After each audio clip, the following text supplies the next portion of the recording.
Yes, mwana familia wa Alka TV, matumaini yangu ni kwamba upo salama kule manyumbani.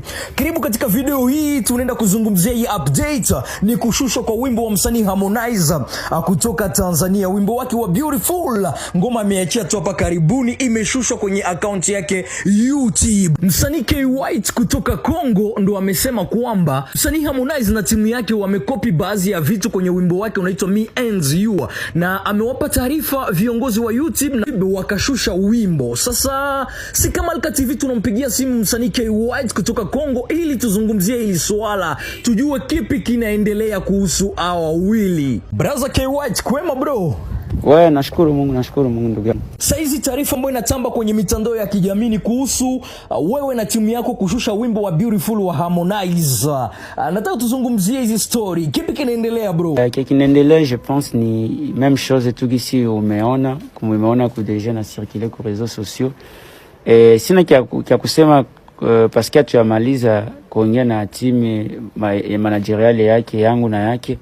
Donc mimi naweza sema kwanza information tu ni ile bali plagier chanson yangu, ndio maana ikasibitisha tukakamata mitindo yote tukabandikia, abakupenda kusikia kushusha depuis siku ilitoka mpaka sasa leo, ndio tukaona equipe kabeba decision depuis jana kuishusha nyimbo parce que ça tout chanson ilitoka tulipata ma message producteur wangu mwenyewe producer Bogos Naoa mwali produire mwimbo il y a déjà 11 mois. Tukajikaza vraiment tuongee na equipe, ikaongea naye nono hivi abakutujibia hata kujibu. Leo sasa ndio tukabeba decision avec equipe marama tukashusha nyimbo. Okay, ni nyinyi mliwaanzikia? Unaelewa Tanzania wanakuwa na biburi sana, wanakuwa na vitu ya kupitishana. Tulitafuta tukamcheck msanii mwenyewe.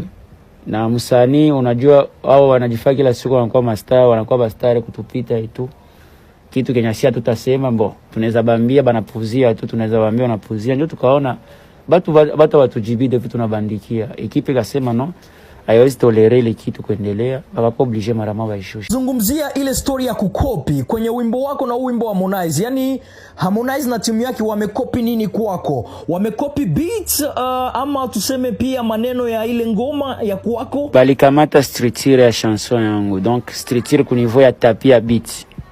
Mélodiquement, juste bakajuster ma mélodie, ma accompagnement ya beat mon tapis. Ukikamata premier couplet intro façon niko naanza akabeba la même chose mais akuimba maneno moyo, lakini alibeba maneno même chose. Structure ya mabackup mu chanson yangu iko na kubackup yake, iko mu chanson yake même chose mu couplet yake mabackup, donc iko na beba ile mélodie.